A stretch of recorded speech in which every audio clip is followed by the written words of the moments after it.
आम्ही विचार टिकवण्यासाठी लढतोय। त्यांच्यासाठी अस्तित्वाची लढाई, आमच्यासाठी विचाराची लढाई। आपण मावळ लोकसभेमध्ये आपल्या बंधूचा बदला घेण्यासाठी काही प्रयत्न करणार आहात? मी एवढंच सांगेल की माझ्या बंधूचा पराभव ज्या व्यक्तीने केला त्यावेळेस मी त्याच व्यक्तीच्या विरोधात प्रचार करत होतो। आत्तासुद्धा त्याच व्यक्तीच्या विरोधात प्रचार करायला आलो आहे। अजितदादा मात्र पवारसाहेबांना वडील म्हणून मानायचे, नाहीतर त्या स्थानाला बघायचे।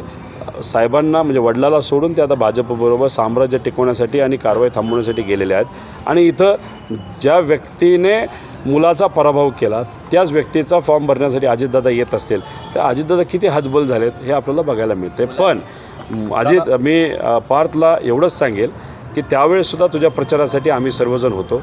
आजसुद्धा ज्या व्यक्तीने तुला हरवलं त्या व्यक्तीच्या विरोधात प्रचार करण्यासाठी आम्ही सर्वजण आहोत। आम्ही विचार नाही बदलला, भूमिका नाही बदलली आणि त्याच ताकदीने आणि त्याच्यापेक्षा कदाचित 1-2% जास्त ताकदीने लढेल आणि त्याच्यात नक्कीच तुझ्या